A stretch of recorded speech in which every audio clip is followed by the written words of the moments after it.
तो इस लैब के अंदर ये देखो कि ये पहली लैब है हमारी। तो ना इस लैब के अंदर हमें डेटा गिवन होगा इस तरीके से। हमारी सही। जो ऑब्जर्वेशन है वो 25 है और एक्स और वाई की वैल्यू है। तो यहाँ पे ना मिस ने एक ट्विस्ट करा था कि वैल्यूज चेंज कर दी थी। जैसे तुम्हें ना पहला वेरिएबल वाई दिया हुआ है इधर और दूसरा एक्स सही। दिया हुआ है। तो इसमें हुआ ये था कि हम लोग खुद बना रहे थे तो हमने खुद से इस वाई को एक्स कर दिया था और उसको वाई कर दिया था, जिससे हमारा काम गलत हो गया था। तो ये इस तरह का डॉज था इस सवाल में। तो इसमें जो सही। सवाल में रिक्वायरमेंट है वो हमारी रिक्वायरमेंट ये है कि सबसे पहले हमें एक स्कैटर डायग्राम बनानी है। उसके बाद मॉडल बनाना है। मॉडल ये वो कहलाता है रिग्रेशन लाइन का मॉडल। सही। उसके बाद हमारा है construct the fitted line on the scatter diagram. अब फिटेड लाइन जो होती है वो रिग्रेशन की लाइन होती है, वो बनानी है। और रेजिड्यूअल प्लॉट बनाने हैं और कमेंट्स अपनी फाइंड पे कि हमने क्या फाइंड करा। तो जब हम इनके उस पे आते हैं सोल्यूशन, तो सारे सवाल तुम्हें तब समझ आ जाएंगे कि पूछा क्या जा रहा है। तो जो पहला स्टार्ट है ना हमारा, ये सिंपल हमने कॉलम्स बनाने। जैसे पहला कॉलम जो है, पहला वाई का कॉलम है क्योंकि हमें सवाल में वाई का दिया हुआ है, और फिर एक्स का। और फिर एक्स वाई का कॉलम बनाया गया, एक्स स्क्वायर का बनाया गया। और आगे ये रिग्रेशन लाइन का कॉलम बनाया गया। अब ये कॉलम जो बनाए गए हैं ना, इनमें से जो शुरू के दो कॉलम है ये तो तुम्हारे सवाल वाले ही हैं, और ये जो आगे के हैं इनको लाने की वजह ये है कि जो हमारा फॉर्मूला है ना उसके अंदर ये यूज होंगे। तो ये जो हमारा फॉर्मूला है ना, ये जो तीन फॉर्मूले हैं, ये तीनों फॉर्मूले तुम्हें याद करने हैं इस सवाल को करने, मतलब इसी लैब को करने के लिए। सही। पहला फॉर्मूला जो है ना, ये कहलाता है कि वाई कैप का मतलब होता है कि जो कैप है इसका मतलब होता है वेक्टर क्वांटिटी है ये। तो सही। बेसिकली हमें ना एक डायरेक्शन रिप्रेजेंट करता है। तो ये जो हमारे बी नॉट है और बी वन है, ये दोनों हमारे जो है वैल्यू है, ये फॉर्मूले से निकलेगी। ठीक है, और ये जो एक्स है ना, ये हमारा जो टेबल का एक्स है वो है। तो जब तुम्हें बी वन निकालना है तो पहले तुमने बी वन निकालना है। अब तुम्हें नंबरिंग वाइज लग रहा होगा यार बी नॉट है तो बी नॉट हम पहले निकालेंगे, लेकिन बी नॉट हम पहले नहीं निकाल सकते क्योंकि इसके फॉर्मूले में बी वन आता है। तो पहले हमें बी वन चाहिए। तो बी वन के लिए तुम देखो कि तुम्हें चाहिए क्या। एन जो है, एन का मतलब होता है नंबर ऑफ ऑब्जर्वेशन, वो तो 25 है हमारी। उसके बाद सही। समीकरण एक्स वाई जो है, ये हमने कॉलम बनाया है, जो नीचे मैंने बात दिखाया था कॉलम बनाए हुए हैं। तो उनमें से एक कॉलम समीशन एक्स वाई का है और एक कॉलम हमारा एक्स स्क्वायर का है। और बाकी ये एक्स और वाई के जो दो कॉलम है, उन दोनों के सम का वो आपस में मल्टीप्लाई कर दिया है। ये तो मतलब हमारे शुरू के डेटा में एक एक्स और एक वाई है, इसका तो हम कॉलम हमें पहले से ही मिला हुआ है, बस सम करना है सही। हमें। और ये जो है, ये इन दोनों का प्रोडक्ट करके जो हम सम करेंगे वो होगा, और ये एक्स का स्क्वायर का सम होगा। तो ये सिंपल जो है फॉर्मूला तुम्हें याद कर लेना है। ये फॉर्मूला तुम्हें याद हो गया, उसके बाद तुम्हें बी नॉट निकालना है। अब बी नॉट निकालने के लिए तुम्हें क्या करना है, तुम्हें बी वन पता चल गया। एक्स बार और वाई बार का मतलब तुम्हें पता है कि ये मीन को रिप्रेजेंट करता है बार। तो जो तुम्हारी एक्स का समीशन आया होगा ना, उसको तुम डिवाइड बाय कर दोगे 25 से, तो तुम्हें मीन मिल जाएगा। तो सही। वाई का भी मिल जाएगा और एक्स का भी मिल जाएगा। तो ये सिंपल जो रिग्रेशन, जो हमें इतनी मुश्किल चीज लगी थी, ये सिंपल यही है रिग्रेशन। मतलब तुमने क्या करना है, जो तुम्हें डेटा दिया गया एक्स और वाई का, उस पे दो कॉलम बना लेने और उससे बीटा वन और बीटा नॉट की वैल्यू निकाल लेनी है। और जब वैल्यू आ सही। जाएगी तो तुम ये लाइन बना लोगे। सही। जब तुम ये लाइन बना लोगे तो ये लाइन तुम ग्राफ में प्लॉट करके दिखाओगे कि वैल्यू क्या आ रही है वाई कैप की। तो हम नीचे आ जाते हैं। तुम ये देखो कि हमने वाई लिखा हुआ है, एक्स लिखा हुआ है। एक्स वाई क्यों लिखा है, क्योंकि बीटा वन के फॉर्मूले में ये आता है और एक्स स्क्वायर भी आता है, इसका समीशन चाहिए होता है हमें। अब ये देखो सही। वाई कैप का ये रिग्रेशन लाइन होती है हमारी। अब ये रिग्रेशन लाइन में देखो, तुमने जो पहली वैल्यू लिखी है ना 13 पॉइंट कुछ, ये हमारी बीटा की वैल्यू है। कौन से बीटा की है, बीटा नॉट की वैल्यू है, पहली वैल्यू जो हमने कैलकुलेट ये करके गिवन है। निकाली। नहीं, ये निकालनी है ना। वैसे बीटा नॉट है, ये तुम निकालोगे कैलकुलेट करके, और बीटा वन भी निकालोगे। सही। तो ये जो वैल्यू अब यहाँ पे ना सिर्फ एक्स की वैल्यू चेंज होती जाएगी लाइन से। जैसे ये 25 वैल्यू है तो तुम्हें 25 टाइम्स ही निकालना पड़ेगा लाइन से, 25। एक्स की वैल्यू हर बार जो यहाँ पे गिवन है सवाल में उसी वही वही होती रहेगी ना। हाँ, वही डालते रहेंगे यहाँ पे। उसके बाद ये जो आखिरी वाला है ना, इसका मतलब है एरर। रेजिड्यूअल प्लॉट कहते हैं इसको। तो इस एरर के लिए तुम्हें क्या करना है, जो तुम्हारी वाई की वैल्यू है ना उसमें से माइनस करा देना है वाई कैप की वैल्यू को, ये जो यहाँ पे आई है। सही। तो अब इसके अंदर हमें प्लॉट दो करने हैं इस सवाल में। पहला प्लॉट जो होगा ना वो एक्स और वाई का होगा, सिंपल प्लॉट। मतलब जैसे तुम ग्राफ बनाते थे कि जो एक्स एक्सिस है उस पे एक्स कर लिया, वाई पे वाई कर लिया, और ये जो पॉइंट्स आपस में आ रहे हैं ना वहाँ पे ग्राफ में पॉइंट्स लगा दिए। मतलब जैसे एक्स की वैल्यू अगर 35 है तो वाई की वैल्यू ये है 109 है या 10 है, बल्कि 10.98 है। तो मतलब एक्स की वैल्यू उस पे, वाई की वैल्यू ये दे रही है। इस तरह करके ना पूरा ग्राफ सिंपल जो हम बनाते थे वो बना लेंगे। सही। तो वो ग्राफ बना लेंगे हम। तो ये हमारा पहला ग्राफ हो जाएगा। और रेसिडुअल प्लॉट में ये होगा कि इन दोनों को आपस में ग्राफ बनाएंगे। अब जो ग्राफ बना हुआ है मैं दिखा देता हूँ कहाँ बना हुआ है। ये देखो, ये जो प्लॉट बना हुआ है ना, स्कैटर प्लॉट है ये एक्स और वाई का प्लॉट है। नीचे एक्स है, ऊपर वाई है। जो जो पॉइंट है वो हमने बना लिए। अब ये जो लाइन हमने बनाई है ना, ये वाली, ये लाइन हमने खुद से बनाई है। खुद से ऐसे बनाई कि जिस तरह हम देख रहे हैं कि यार एक सीक्वेंस फॉलो हो रहा है, तो सारे पॉइंट कहाँ पे इंटरसेक्ट कर रहे हैं, मतलब आपस में मिल रहे हैं। खुद से हमने ज्वाइन कर दी लाइन को। सही। तो हमने लाइन को ज्वाइन कर ली, तो इसको हमने कह दिया वाई कैप। इसको रिग्रेशन लाइन बोलते हैं। ये हमने खुद से एस्टिमेट करी है।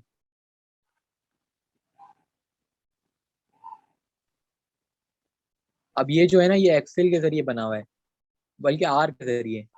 तो ये जो हमारी लैब है ना, हो सकता है हमें बोल दिया जाए कि आर में बना लो या फिर मैनुअली कर लो। तो दोनों ऑप्शंस हमारे पास होंगे पेपर में। ये क्या सीन है? मैं दिखाता हूँ। आर में ना सिर्फ तुमने कमांड डालनी होगी, इस तरह लंबी क्वेरी नहीं है आर में।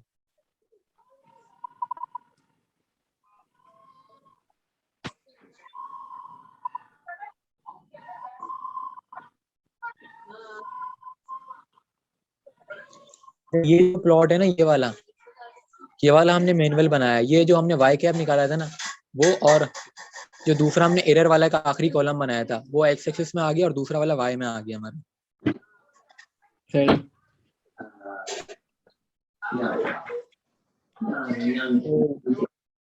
ये दोनों हमें बनाने हैं, एक रेसिडुअल प्लॉट होगा और एक स्कैटर प्लॉट होगा। अब यही वाली लैब हमें उसके अंदर भी बोल सकते हैं, आर के अंदर। अच्छा, इस पीडीएफ में ना आर के कोड नहीं लिखे हुए, वो मैं कोड भेजूंगा। तो वो कोड देख लेना, वो सिंपल कोड है। वो डालोगे तो तुम्हारे को ये ग्राफ बने हुए मिल जाएंगे डायरेक्ट। ये जैसे ग्राफ बना हुआ है ना, ये डायरेक्ट बन जाता है कोड से।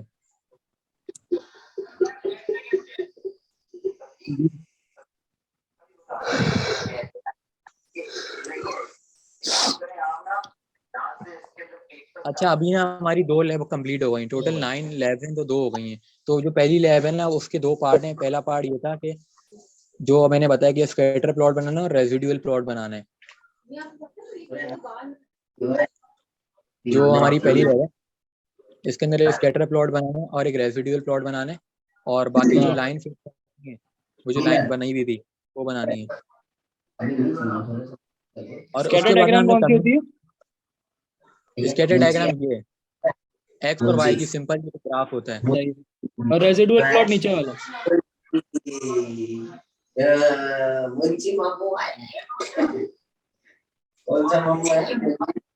है आतिफ? हाँ स्कैटर डायग्राम जो एक्स वाई की वैल्यू डाल के आ जाएगा ना, लाइंस। हाँ, उससे आ जाएगा डायरेक्ट। और रेसिडुअल प्लॉट कैसे आएगा?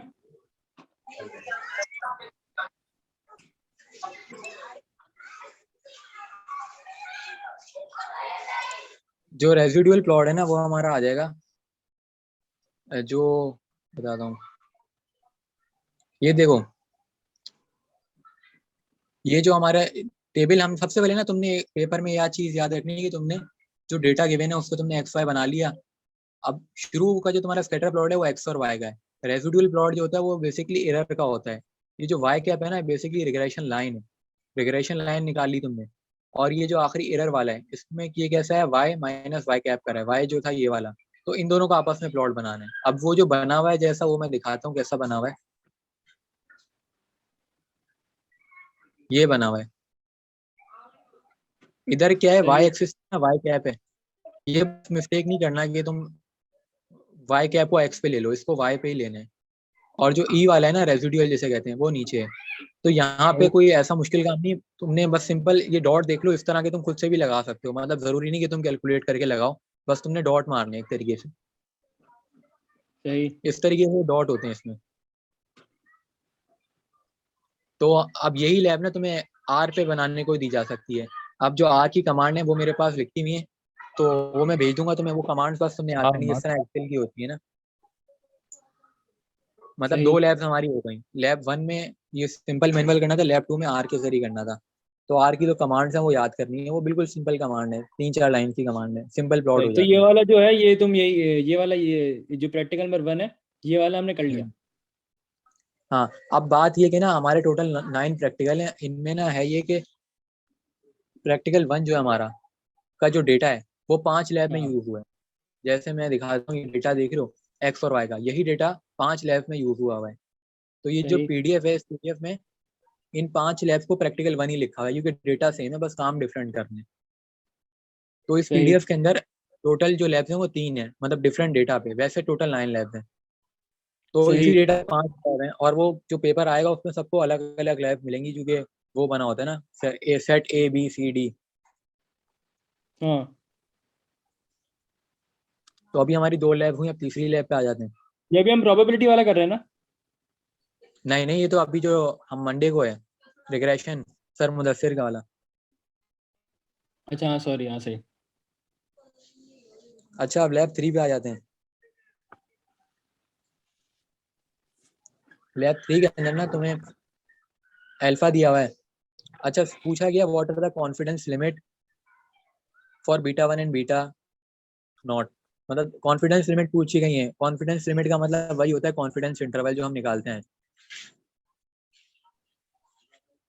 उसके बाद जो अगला पार्ट है इसके अंदर ये बोल रहे हैं कि कॉन्फिडेंस लिमिट बताओ, लेकिन एक्स की वैल्यू जो है 80 है, उस पर बताओ। फिर तीसरे पार्ट में बोलें कि construct the analysis of variance table and test the hypothesis. अब हाइपोथेसिस टेस्टिंग भी करनी है यहाँ पे, टी टेस्ट की मदद से। आप हाइपोथेसिस टेस्टिंग ना दोनों के लिए करनी है, बीटा नॉट के लिए भी करनी है, बीटा 1 के लिए भी करनी है। तो इस प्रैक्टिकल में डेटा वही वाला यूज हुआ है, वाई और एक्स जो पिछले प्रैक्टिकल में था। और पहला कॉलम जो एक्स स्क्वायर का बनाया, उसके बाद वाई माइनस वाई कैप का बनाया। अब मतलब ये है कि ना यहाँ पे भी तुम्हें वाई कैप निकालना पड़ेगा। अब यहाँ पे बना हुआ इसलिए नहीं है क्योंकि पुराने लैब से डेटा यूज किया गया है, मतलब पुराने लैब का ही कॉलम हमने कॉपी कर दिया एक तरीके से। लेकिन अगर ये लैब आती है तुम्हें वही वाले स्टेप्स रिपीट करने पड़ेंगे, लैब 1 वाले, जिसके अंदर तुम्हें बीटा नॉट और बीटा 1 निकालना पड़ेगा। सही। मतलब अगर लैब 2 किसी, ये लैब 3 किसी के ऊपर आ जाती है तो उसे लैब 1 भी आनी चाहिए, वरना वो लैब 3 नहीं कर सकता, क्योंकि लिंक्ड है। क्योंकि इधर तुम्हें वाई कैप वैसे मिलेगा ही नहीं, तुम्हें पहले बीटा नॉट और बीटा 1 निकालना पड़ेगा, तो वो पुराने मेथड से ही निकलेगा। सही। तो तुमने ये निकाली, उसके बाद एक्स माइनस एक्स बार का होल स्क्वायर। तो जैसे देख रहे हो एक्स है ये, और एक्स बार कैसे आएगा, ये जो एक्स का सबमिशन होगा इस कॉलम का, उसको डिवाइड बाय 25 कर देंगे तो एक्स बार आ जाएगा। सही। तो सबमिशन एक्स ये रहा 3,1,1,3,1,5, इसको डिवाइड बाय 25 करेंगे तो हमें एक्स बार मिल जाएगा। सही। तो एक्स माइनस एक्स बार करेंगे हम, जैसे एक्स ये रहा, एक्स बार जो भी आएगा वो उससे माइनस करके स्क्वायर कर देंगे। तो उससे होगा क्या, सारी वैल्यूज हमारी पॉजिटिव आएंगी। इसी तरह हमारी वाई माइनस वाई कैप का होल स्क्वायर आ जाएगा। तो सिंपल, ये तुम्हें ना कॉलम के जो ऊपर लेबल है ये तुमने याद रखने लैब 3 के लिए। और इसकी आइडेंटिफिकेशन तुमने ऐसे रखनी है कि तुम्हें अगर टेस्ट हाइपोथेसिस का बोल दिया जाए, मतलब कॉन्फिडेंस लिमिट मालूम करने को बोल दी जाए और हाइपोथेसिस बोल दिया जाए और टी टेस्ट मेंशन कर दिया जाए, तो तुमने ये टेबल के ऊपर के जो याद रखने, कि उसी की मदद से काम करना है स्टार्ट। सही। अब ये जो हमने करा था ना, ये जो कॉलम बनाए थे, ये बनाने की वजह थी कि ये फॉर्मूले में यूज होंगे। तो अगर तुम्हें फॉर्मूला याद होगा, तुम्हें टेबल का रट्टा लगाने की जरूरत नहीं, तुम खुद ही बना लोगे कि तुम्हें ये चीजें चाहिए। तो अब नीचे आ जाते हैं हमारे।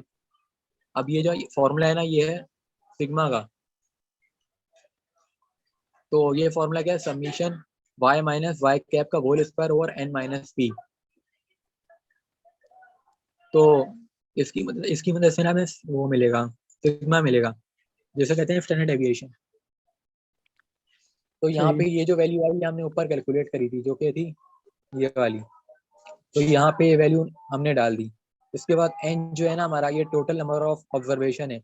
और टू जो होता है वो हमारा डिग्री ऑफ फ्रीडम के लिए यूज होता है। मतलब पी एक तरीके से, मुझे जहां तक याद पड़ा कि हमारे दो है ना पैरामीटर, उसको रिप्रेजेंट करता है। पी पैरामीटर को करता है, जैसे बीटा 1 और बीटा नॉट हो गया। सही। तो हमने ये निकाल लिया फॉर्मूले से। अब तुम्हें सिंपल फॉर्मूला याद रखना है। फॉर्मूला क्या है कि ये जो तुमने ऊपर कॉलम बनाया था ये वाला, इसका summation divided by n minus P और अंडर रूट, और n क्या है 25 है और p 2 है हमारा। तो सिंपल हमने ये निकाल लिया डेविएशन।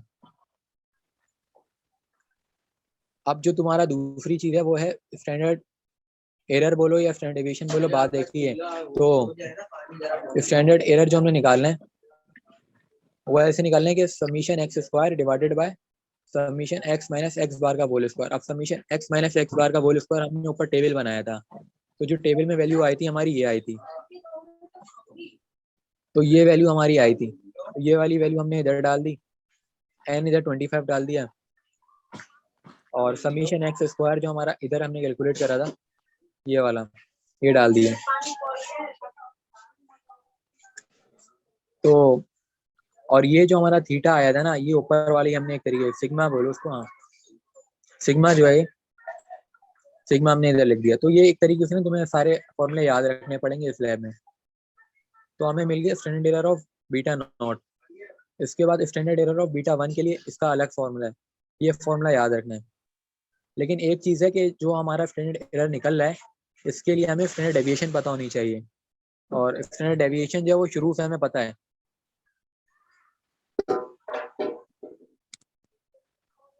सही। तो ये स्टैंडर्ड डेविएशन जो हमने शुरू में निकाली थी ये इसके लिए भी यूज हो रही है, standard error of beta not के लिए और बीटा वन के लिए। तो हमें दोनों चीज़ें मिल गई।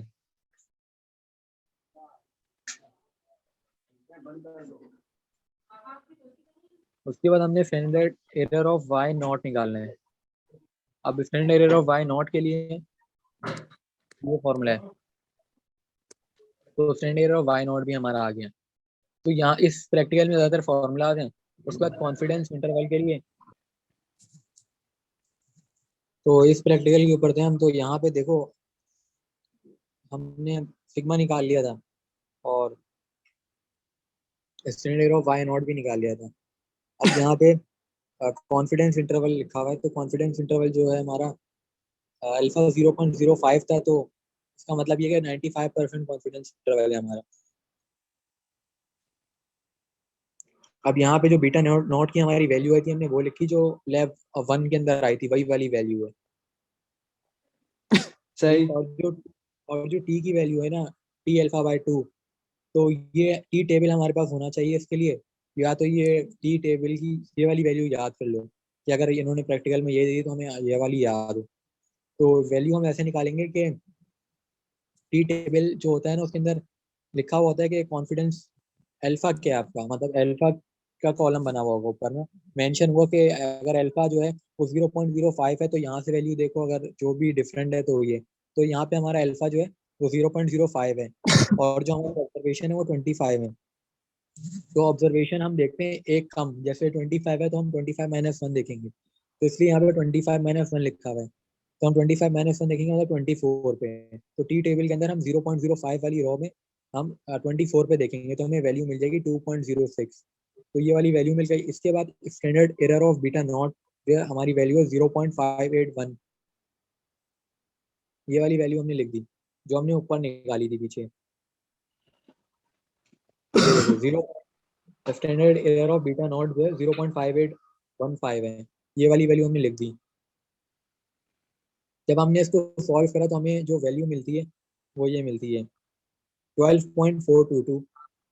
ठीक है, और अगर हम देखो यहाँ पे जब हम कॉन्फिडेंस लिमिट निकालते हैं ना तो इसमें बीच में प्लस माइनस होता है, तो प्लस माइनस जब हमने रखा हुआ है तो जिसकी वजह से अगर एक बार हम माइनस करेंगे तो हमारी वैल्यू आएगी 12.422, और अगर हम प्लस करेंगे तो हमारी आएगी 14.822। तो डिफरेंट हमारी वैल्यू आ जाएगी। तो इससे हमें पता चल जाएगा कि हमारी जो कॉन्फिडेंस लिमिट है वो ये है। ठीक है, ये बात समझ आ गई। थोड़ी सी कंफ्यूजिंग लगी है जानी ये वाली। देखो कौन जो हमारा सवाल है ना उसके ऊपर हम आ जाते हैं ताकि क्लियर हो बात। सवाल के अंदर लिखा हुआ है, पहला पार्ट है सवाल का ना कि what are the confidence limit, ये चीज नजर आ रही है ऊपर टॉप पे लिखी हुई है what are the confidence limit. सही। कॉन्फिडेंस लिमिट का मतलब ये होता है कि लिमिट का मतलब ये होता है ना कि किसी भी चीज का हमें लोएस्ट पॉइंट पता हो और हाईएस्ट पॉइंट पता हो। तो जो हमारा बीटा नॉट और बीटा वन है, जो कि हमने पहले प्रैक्टिकल में निकाला है, ठीक है। और उसको निकालने का सिंपल फॉर्मूला जो मैंने बोला याद करना है, तो वो उसकी हम्म, जो हमारी वैल्यू 13 पॉइंट समथिंग आई थी। तो अब हम ये जानना चाह रहे हैं कि इसका लोअर क्या है, मतलब कम से कम क्या हो सकता है और मैक्सिमम क्या हो सकता है। तो सही अब ये निकालने के लिए हमें अल्फा पता होना चाहिए। अल्फा होता है लेवल ऑफ सिग्निफिकेंस के, मतलब मार्जिन ऑफ एरर कहते हैं, जैसे कि हमारे काम में 0.05% की गलती हो सकती है। सही। तो अब ये हमें जब भी हम निकालते हैं अपर लिमिट और लोअर लिमिट, तो उसमें हमारा जो मेन रूल होता है वो वेरिएंस का होता है। वेरिएंस की मदद से हम स्टैंडर्ड एरर निकाल सकते हैं कि एक चीज़ कितनी वेरिएट हो रही है, तो उसके अंदर एरर की पॉसिबिलिटी क्या है। तो जो वेरिएंस का सिंपल फॉर्मूला है वो हमारा बना इस तरीके से है कि हमने जो पिछले लैब में ग्राफ बनाया था रेजिड्यूअल का, तो रेजिड्यूअल का मतलब ये होता है कि एरर का कितना जो ग्राफ होता है ना वो शो कर रहा होता है एक तरीके से, एरर मार्जिन ऑफ एरर एक तरीके से। तो यहाँ पे तुम देखो जो ऊपर टॉप पे हमारा फॉर्मूला है थीटा का, सिग्मा का, तो वो उसमें क्या है, उसमें यही है ना कि y माइनस वाई कैप का होल स्क्वायर का summation divided by n minus P, और उसका स्क्वायर रूट लिया हुआ। सही। तो इसकी वजह से हमें मिल गया स्टैंडर्ड डेविएशन। जब हमें स्टैंडर्ड डेविएशन मिल गया, तो अब हम स्टैंडर्ड डेविएशन को मिलने के बाद हम स्टैंडर्ड एरर निकाल सकते हैं बीटा नॉट का और बीटा वन का, जिसका फॉर्मूला ये लिखा हुआ है वो तुम्हें फॉर्मूला याद रखना है। तो तुमने standard error of beta one और बीटा नॉट दोनों निकाल लिए। उसके बाद standard error of Y naught जो है उसका तुमने फॉर्मूला याद रखना है, वो तुमने निकाल लिया। अब जब ये सारी चीजें तुम्हारी निकल गई, इसके बाद ना तुमने कॉन्फिडेंस लिमिट निकाल लेंगे। अब कॉन्फिडेंस लिमिट निकालने के लिए सिंपल तरीका ये है कि बीटा नॉट की जो वैल्यू हमने लैब वन में निकाली थी उसकी वैल्यू यहाँ पे लिखी है, जो कि 13.6225 आई हुई है। अब इसमें हमने प्लस माइनस करा, और उसके बाद हमने जो हमारा लेवल ऑफ सिग्निफिकेंस है अल्फा, उसकी जो टी टेबल पे वैल्यू आएगी वो हमने मल्टीप्लाई कराई इसके स्टैंडर्ड एरर से। तो जब एक बार हमने माइनस कराया और एक बार हमने माइनस कराया, एक बार हमने प्लस कराया, जिसकी वजह से हमें कॉन्फिडेंस लिमिट मिल गई।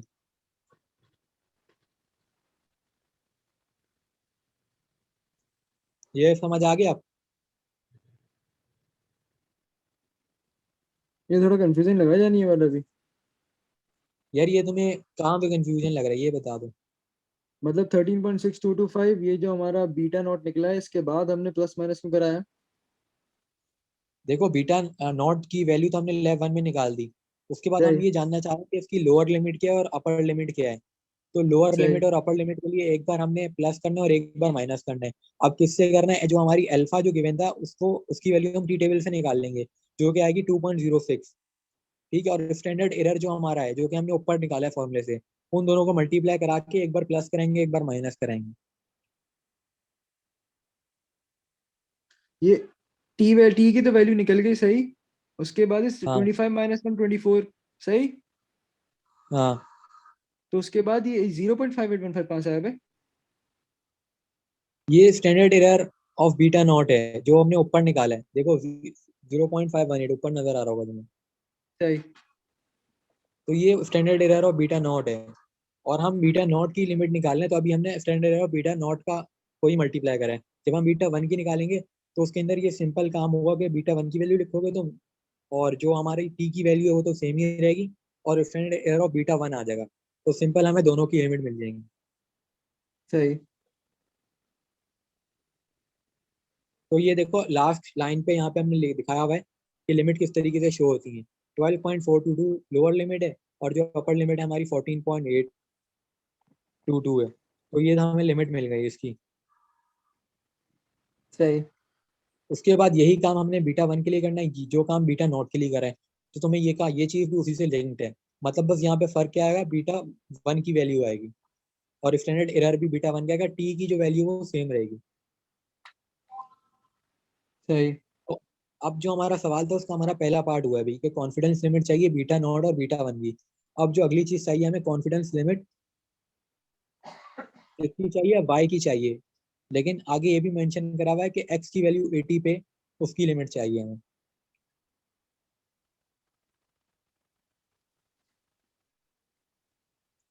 तो अब देखो वाई की वैल्यू हम ऐसे निकालेंगे कि बीटा नॉट की वैल्यू हम लैब वन में निकाल चुके हैं, वो हमें पता है 13.6225 है। और बीटा 1 की भी निकाल चुके हैं। अब जो x की वैल्यू है ना वो सवाल में हमें दी गई है, इस सवाल में, इस लैब में, कि x की वैल्यू इस बार 80 लेनी है। तो हमने x की वैल्यू 80 ली, तो हमें y की वैल्यू मिल गई इस बार 7.2361। अब जब y की वैल्यू मिल गई हमें, तो हमने करा ये कि y की वैल्यू लिखी हमने, प्लस माइनस करा, t की वैल्यू लिखी जो t टेबल से हमने करी थी, जो कि पिछले अभी जो हमने काम करा उसके अंदर भी वही यूज हुई है, जो कि 2.0639 है। और standard standard error of Y naught हमने लिखा है, जो कि हमने अभी ऊपर निकाला था। तो हमें इसकी भी लिमिट मिल गई प्लस माइनस करने के बाद। सही। तो इस स्लैब के अंदर ना, ये मैं समझता हूँ लैब आसान है, बस फॉर्मूला तुम्हें याद रखना है। फॉर्मूला किस चीज का तुमने याद रखना है? तुमने याद रखना है भाई, एक थीटा का फॉर्मूला जो ऊपर, सबसे पहले हमने थीटा निकालना है। थीटा निकालने के बाद तुम्हें 3 स्टैंडर्ड एरर निकालने हैं, एक बीटा नॉट का, एक बीटा 1 का और एक वाई नॉट का। तो यहाँ पे तुम देख लो, ये पहला एक वाई नॉट का है, एक बीटा 1 का है और एक बीटा नॉट का है। इन तीनों के फॉर्मूले तुमने रट्टा लगा लेना। ये इन तीनों के फॉर्मूले तुम्हें अगर याद हो गए तो तुम टेबल भी बना लोगे, जो स्टार्ट में हमने बनाया हुआ है। जैसे ये जो टेबल है, इसके ऊपर की जो वैल्यू है ना, ये सारी वैल्यूज हमने लिखी हैं, ये वहीं पे लिखी, फॉर्मूले की नीड थी, इस वजह से हमने बनाया ये टेबल। फॉर्मूले में चाहिए थी वैल्यूज। सही। अगर तुम्हें फॉर्मूला याद होगा, तुम्हें टेबल भी मतलब पता चल जाएगा, यार टेबल इस चीज का बनाना है, हमें ये चीज चाहिए फॉर्मूले में, तो तुम टेबल बना लोगे। तो टेबल बनाना तो बिल्कुल सिंपल है। उसके बाद तुम्हें फॉर्मूला याद होगा तो तुम फॉर्मूले में डालोगे, तो तुम्हें सारों के स्टैंडर्ड एरर मिल जाएंगे। उसके बाद तुम्हारा जो मेन काम है, कॉन्फिडेंस लिमिट, जो कि सवाल में पूछा गया है। तो कॉन्फिडेंस लिमिट का फॉर्मूला इस तरह होता है कि रिप्रेजेंटेशन करी हुई पहली लाइन में, कि B naught plus minus T alpha by 2 N minus 1 under root variance of B naught. Under root सही। वेरियंस ऑफ बी नॉट का मतलब वही होता है कि standard error of B naught जो हम निकाल लें। तो यही स्टेप तुमने सब पे रिपीट करने, एक बार बीटा नॉट के लिए, एक बार बीटा 1 के लिए और एक बार वाई नॉट के लिए। तो तीनों के लिए हमने कर लिए। अब हम आ जाते हैं इसके अगले पार्ट पे। अगले पार्ट में इन्होंने बोला कि हाइपोथेसिस टेस्टिंग करो। हाइपोथेसिस टेस्टिंग का जो पहला स्टेप होता है, वो होता है हमारा H naught is equal to beta, H naught और एक एच वन। तो एक में हम बोलेंगे कि इक्वल टू जीरो और एक में बोलेंगे अनइक्वल टू जीरो है। तो ये हमारा पहला स्टेप हो गया।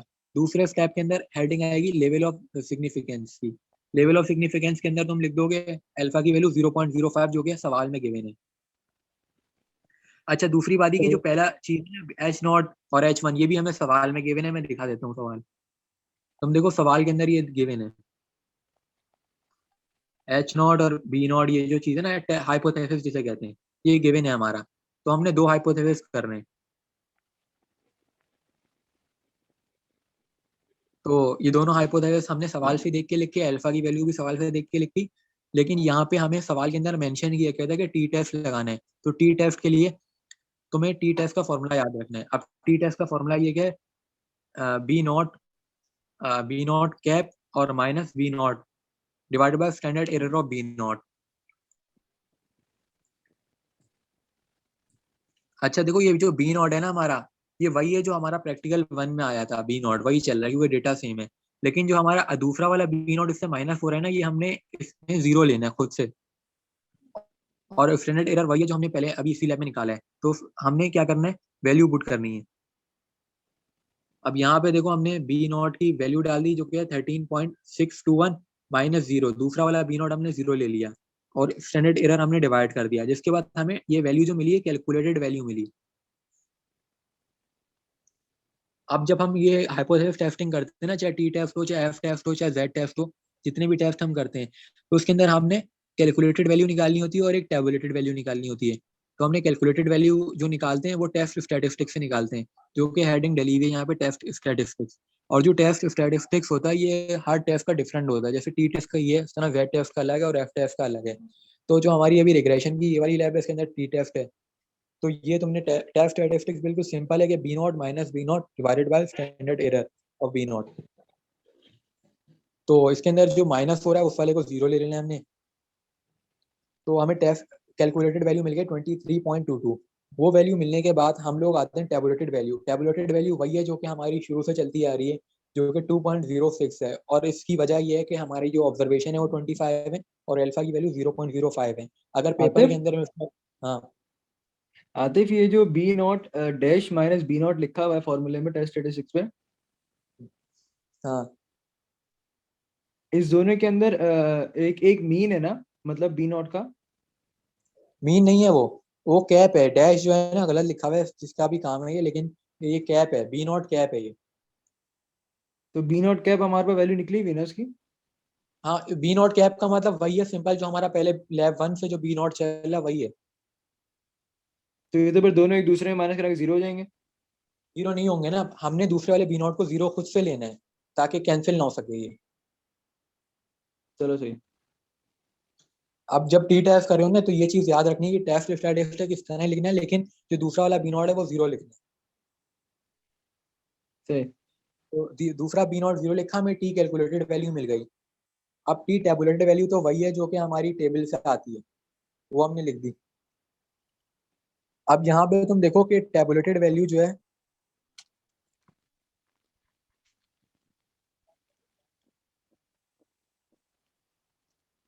टेबुलेटेड वैल्यू जो है वो छोटी है कैलकुलेटेड वैल्यू से ना, क्योंकि कैलकुलेटेड वैल्यू 23 आई है, टेबुलेटेड वैल्यू 2 आई है। तो अगर कभी भी ऐसा होता है ना कि तुम्हारी कैलकुलेटेड वैल्यू बड़ी आ जाए, तो हम रिजेक्ट कर देते हैं हाइपोथेसिस को। सिंपल काम है ये। सही। समझ आई बात? ये चीज याद रख लो कि अगर तुम्हारी कैलकुलेटेड वैल्यू बड़ी आ जाए तो तुमने रिजेक्ट कर देना है, कंक्लूजन लिखना है कि we reject our null hypothesis. सही। ठीक है, और ये जो डायग्राम बनी हुई है ना, ये डायग्राम वही है जो तुम्हें लैब 1 में नजर आई थी, जो स्कैटर प्लॉट था ना हमारा। यहाँ अब पे इसको देखो, ये वही स्कैटर प्लॉट है। ये बनाने की जरूरत तो नहीं है पेपर में, अगर मेंशन किया गया कि बना दो फिर बना देंगे, वरना ये वही लैब 1 वाला प्लॉट है। और ये जो तुम्हें ऊपर नजर आ रहा है ना, ये बेल शेप कर्व, ये अगर तुम बना सकते तो बना दो। बस इसके अंदर करना क्या होगा, जो मेंशन करा हुआ है ना 2.06, ये हमारी टी वैल्यू है, जो टी टेबुलेटेड वैल्यू होती है। सही। तो अभी हमारी 3 लैब कंप्लीट हो गई है, टोटल 9 है, तो मतलब हम 1/3 हो गए। अब इन नाइस। 3 लैबों में कुछ प्रॉब्लम है तो वो पूछो ताकि हम आगे बढ़े। प्रॉब्लम ये थी भाई, ये अगर हम खुद पढ़ने बैठे इनको रात में तो हो जाएंगी ना वापस से।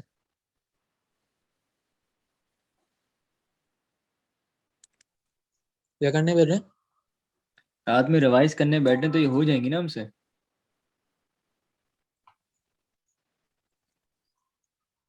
या रात में दोबारा कॉल कर लेना, मसला थोड़ी है। बहुत बेहतरीन सीन अपन इंशाल्लाह करते हैं इसे।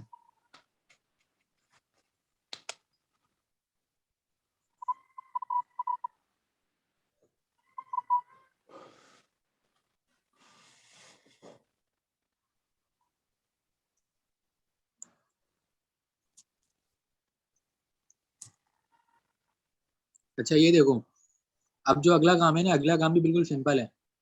मतलब अभी जो हमने काम करा वही काम रिपीट है। मतलब वही हमने H1 और H0 लिखा, हाइपोथेसिस, टेस्ट स्टैटिस्टिक्स लिखा। ठीक है, कैलकुलेटेड वैल्यू हमारी आ गई। अब जो कैलकुलेटेड वैल्यू है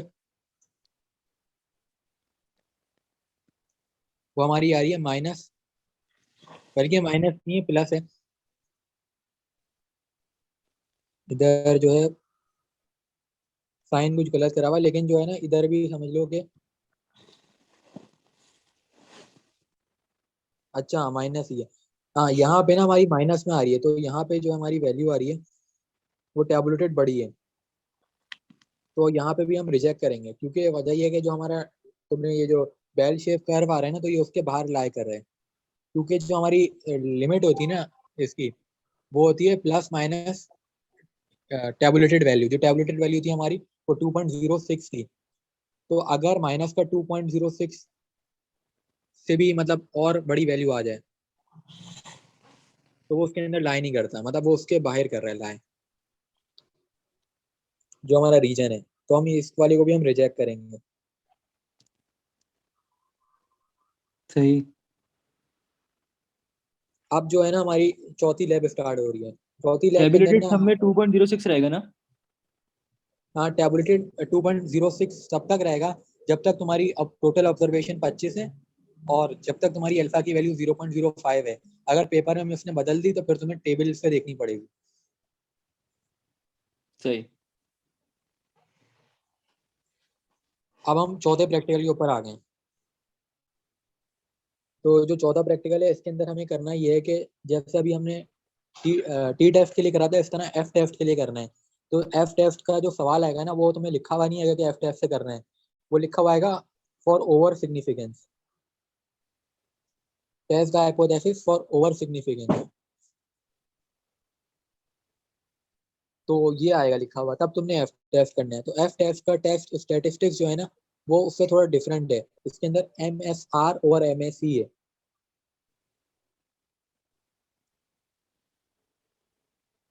तो इसका जो टेस्ट स्टैटिस्टिक्स है वो MSR और MSE है, और इसमें ना एक टेबल सा बन रहा है नीचे।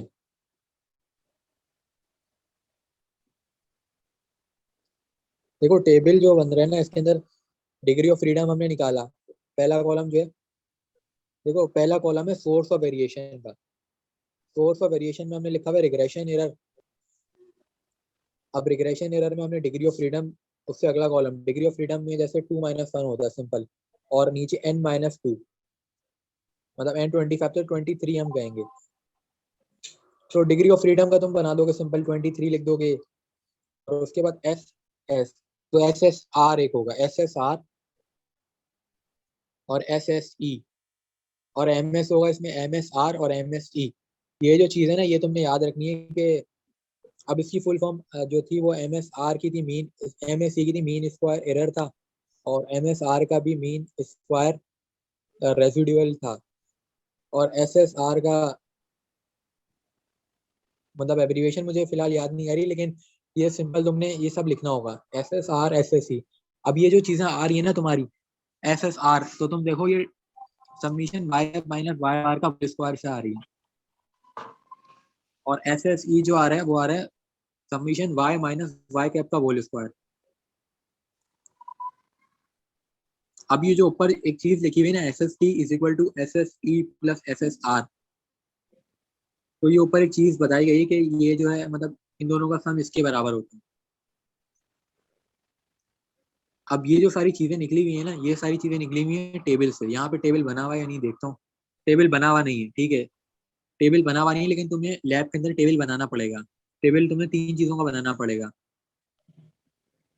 तुम्हें मतलब वाई जो है वो तो गिवन होगा, ठीक है, तुम्हें वाई बार तुम निकाल लोगे कैसे, समीशन वाई करके डिवाइड बाय 25, तुम्हें वाई बार भी मिल गया।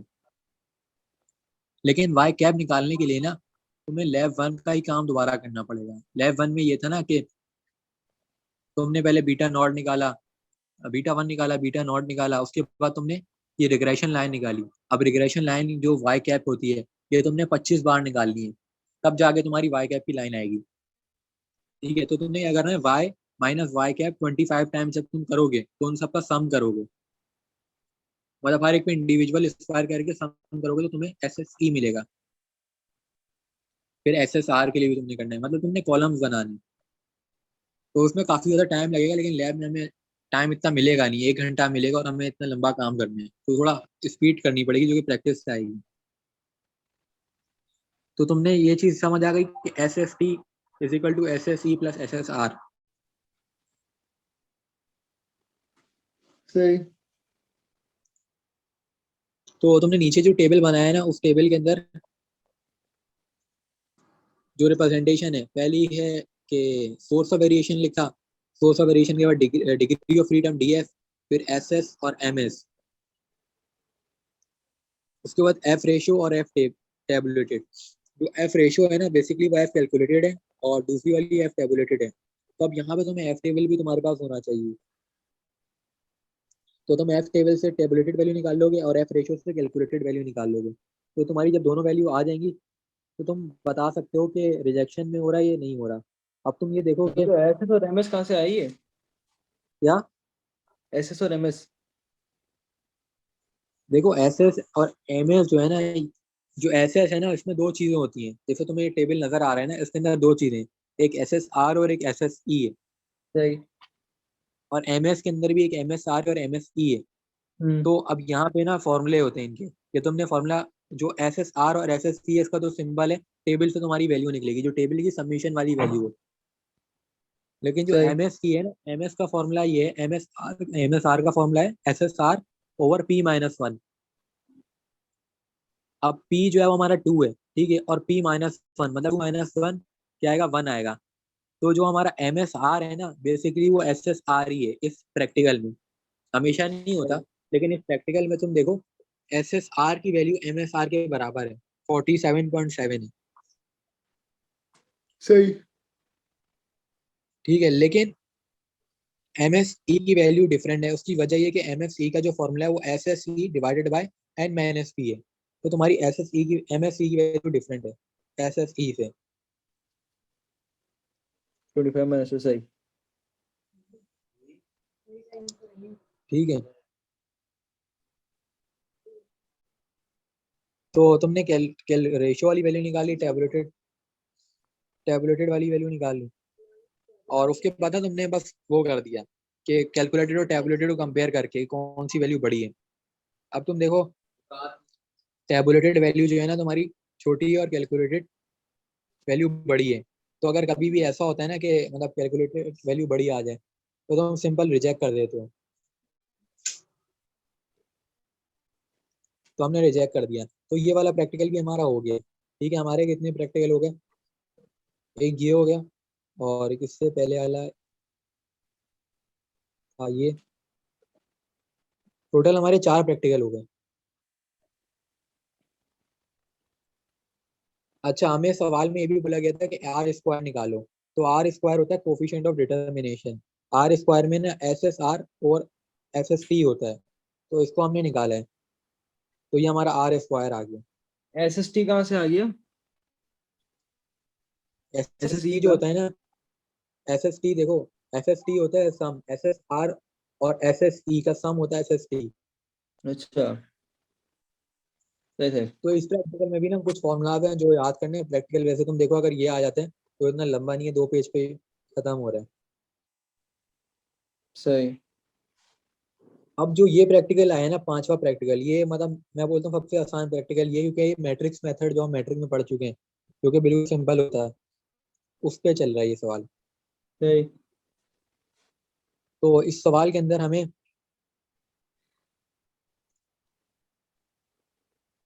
जो मैट्रिक्स हैं वो इस तरह दिए गए हैं कि ना, y का मैट्रिक्स वही है जो हमारा लैब 1 में मैट्रिक्स मतलब वैल्यू थी ना, उसको हमने मैट्रिक्स में बना दिया, मतलब 25 वाला मैट्रिक्स, 25 वैल्यू आ रही है मैट्रिक्स में y की। और जो x की वैल्यू आ रही है ना, वो भी 25 आ रही है, लेकिन हमने 1 1 लगा दिया पहली रो में। सही। ठीक है, पहले में हमने 1 1 लगा दिया, उसके बाद वो जो वैल्यू वहां से आ रही है 25 उसका बना दिया मैट्रिक्स।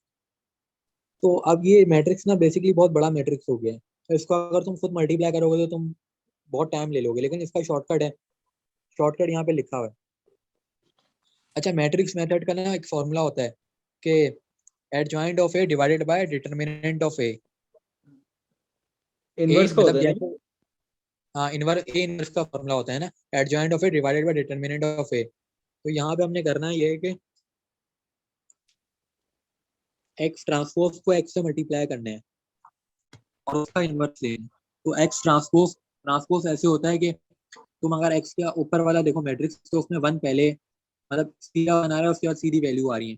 अब इनकी डायरेक्शन देखो चेंज हो गई ट्रांसपोज से, मतलब रॉस कॉलम में बन गई। सही।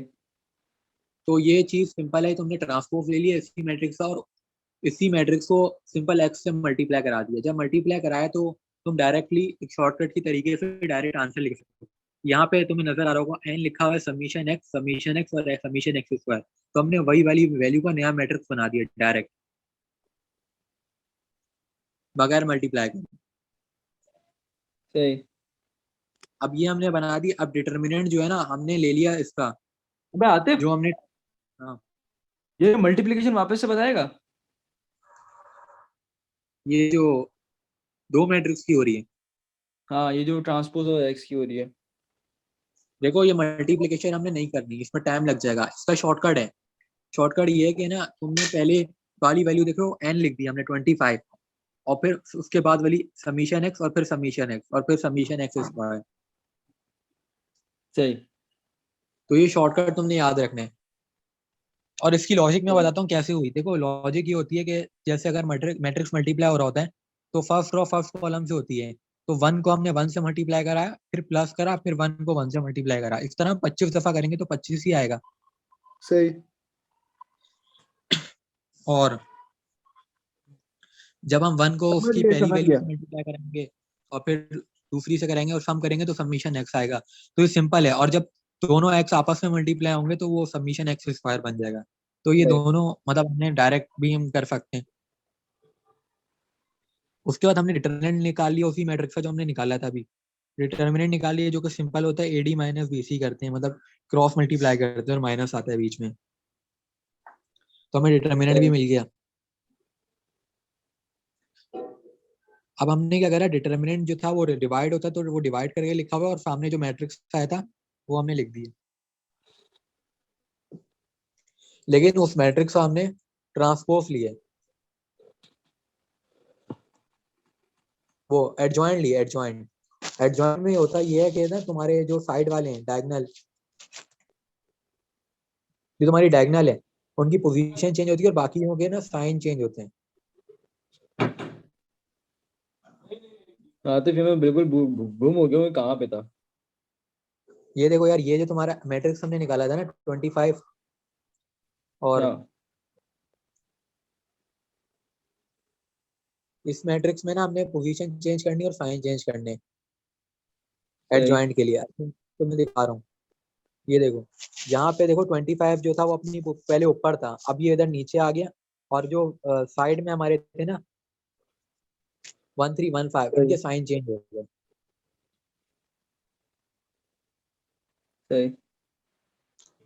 तो ये एडजॉइंट जो है ना, एडजॉइंट डायरेक्ट होता है 2 by 2 मैट्रिक्स का, लेकिन 3 by 3 का एक लंबा प्रोसीजर है। 2 by 2 में तुमने डायरेक्ट इसी तरह कर लेना है।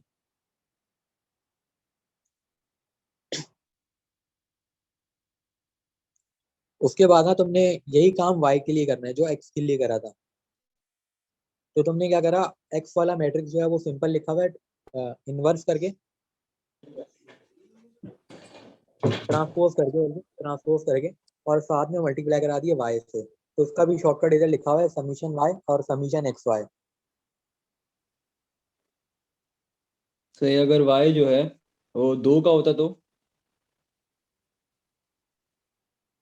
यार हमारे जो वाई 2 का होता तो हम उसके अकॉर्डिंग फिर करते हैं। वही करते, सम ऑफ y और फिर एक्स स्क्वायर वगैरह जो वो पिछले हमने एक्स में लिखा पिछले था। उसमें पिछले वालों में जो करा था उसके लिहाज से करते हैं। सही।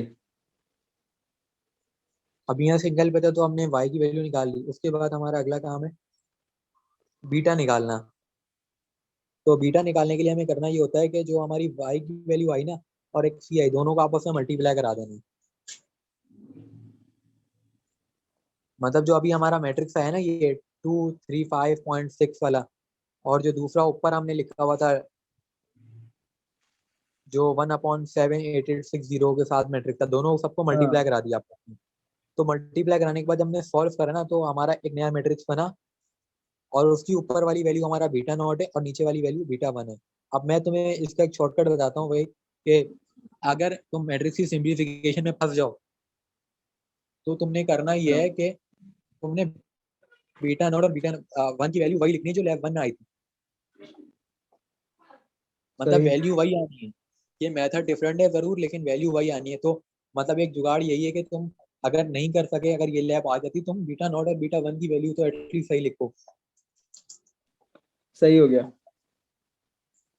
और तुम्हें इससे पता चल जाएगा कि तुमने काम गलत करा है या नहीं, क्योंकि वही वैल्यू आएगी जो लैब वन के लिहाज से आई थी। सही। तो ये वाली बेस्ट लैब भी बढ़िया। हमारी हो गई। आते हम इसको 5 तक ही रखें क्या? बाकी कल कर लेंगे भाई, इतना तो खत्म हो जाए पहले।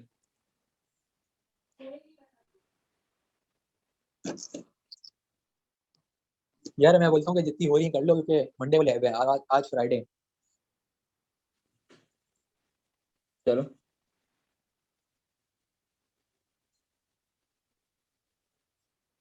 अब ये लैब 6 है हमारी। अब इस लैब में आके ना हमारा डेटा चेंज हुआ है। पहले ना अब तक हमारा डेटा वही चल रहा था, तो इस लैब में हमारा डेटा चेंज हो गया।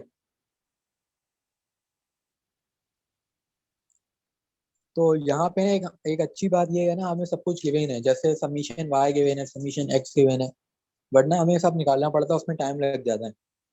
तो पेपर में भी मैं यही बोलता हूँ इस तरह ही आ जाए, ताकि गिवन हो हमारा टाइम से वो। अब ये जो पहला पेज है ना, इसमें सारे फॉर्मूलाज लिखे हैं जो कि तुम्हें याद रखने हैं। अब जब आप दूसरे पेज पर आते हैं तो यहाँ पे क्रैमर रूल की मदद से हुआ है। अब ये जो लैब 6 है, इसको सॉल्व करने के डिफरेंट मेथड है, क्रैमर्स भी और मैट्रिक्स भी है। तो मैं यही बोलूंगा कि पेपर में इस तरह आ जाए कि कोई भी मेथड से कर लें, अगर उसने स्पेसिफाई कर दिया है क्रैमर से करो या मैट्रिक्स से करो, तो उनके लिए मसला हो जाएगा जो एक मेथड करके जा रहे हैं। क्योंकि मैं तो एक मेथड ही करूंगा, क्योंकि टाइम इतना नहीं कि सारी चीजें कर लें। तो क्रैमर रूल का जो मेथड है वो मुझे आसान लगा। वो देखो, इसमें ये है कि ना तुम्हारी जो ए की वैल्यू है, ये जो हमारा मैट्रिक्स बनेगा, तो उसका एक पूरा फॉर्मूला है।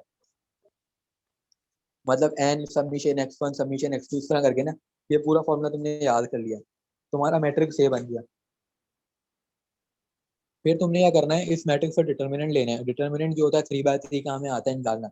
हमने डिटर्मिनेंट लेके इसका डिटर्मिनेंट निकाल दिया। फिर उसके बाद हमें मैट्रिक्स ए1 के लिए फॉर्मूला याद रखना है, 3/3 का। ये पूरा मतलब मैट्रिक्स ए1 का फॉर्मूला लिखा हुआ है ये। तो सबमिशन वाई सबमिशन x1 इस तरह करके ना, ये फॉर्मूला तुमने याद कर लिया। और फिर तुमने मैट्रिक्स ए1 का डिटर्मिनेंट निकाल दिया। फिर उसके बाद मैट्रिक्स ए2 के लिए भी यही करा, उसका एक फॉर्मूला था वो याद रखा, उसका तुमने डिटर्मिनेंट निकाल दिया। फिर बीटा नॉट निकालने के लिए तुमने क्या करा, determinant of A one divided by determinant of A. तो तुम्हें बीटा नॉट मिल गया। फिर बीटा वन के लिए determinant of A two divided by determinant of A, तो बीटा वन नहीं मिल गया। फिर बीटा टू के लिए यहाँ पे determinant of A two divided by determinant of A. तो तुम्हें ये मेथड बिल्कुल सिंपल है, बस तुमने यहाँ पे तीनों मैट्रिक्स से जो स्टार्टिंग पॉइंट है वो उसका फॉर्मूला याद रखना है। तुम्हें तीन बीटा मिल गए, beta not, beta one, beta two. अब यहाँ पे जो रिग्रेशन लाइन का फॉर्मूला यूज होगा ना, यहाँ पे तीन बीटा है। अब तक हम करते आ रहे थे दो बीटा वाले, बीटा नॉट बीटा वन, यहाँ बीटा टू भी है। तो ये फॉर्मूला तुमने याद रखना है, बिल्कुल सिंपल है कि देखो बीटा नॉट फिर प्लस बीटा वन x1 फिर प्लस बीटा टू x2। इस फॉर्मूले से तुम्हारी रिग्रेशन लाइन बन गई। तो तुम्हारा ये सवाल यहाँ पे खत्म हो गया, मैट्रिक्स मेथड्स वो क्रैमर रूल से। लेकिन अगर मैट्रिक्स मेथड पे जाएंगे तो वो अलग मुझे लग रहा है, मतलब मुश्किल लग रहा है उसके मुकाबले में। तो देखो मसला यहाँ पे ये आ रहा है कि एडजॉइंट जो है ना 3/3 का निकालना है। मैट्रिक्स मेथड में मुझे ये एडजॉइंट 3/3 का नहीं आता निकालना, तो ये मैं सीखूंगा फिर करूंगा। लेकिन ये फॉर्मूला हम देख लेते हैं किस तरीके से बना हुआ है। तो देखो मैट्रिक्स मेथड के अंदर हमारा जो सिस्टम चल रहा है वो इस तरह चल रहा है कि B is equal to X inverse multiply by Y. तो एक्स इनवर्स के लिए हमने क्या करना है, 1 upon determinant multiply by adjoint of X. तो अब जो एडजॉइंट ऑफ एक्स निकाला गया वो 3/3 मैट्रिक्स से निकाला गया। अब ये किस तरीके से निकाला गया ये मुझे नहीं आता, लेकिन एडजॉइंट ऑफ एक्स निकाला गया। उसके बाद डिटर्मिनेंट ऑफ एक्स निकाल लेंगे हम। डिटर्मिनेंट ऑफ एक्स निकाल लिया, एडजॉइंट और डिटर्मिनेंट दोनों निकाल लिए। उसके बाद हमने एक्स इनवर्स निकाल लिया। एक्स इनवर्स निकालने के बाद हमने क्या करा, बीटा निकालने के लिए एक्स इनवर्स को मल्टीप्लाई कर दिया वाई से, तो हमें तीनों बीटा मिल गए। तो यहाँ पे फिर हम जब तीनों बीटा मिल गए तो हमने फिर रिग्रेशन लाइन बना दी। उसका फॉर्मूला वही है जो क्रैमर्स में लगा था।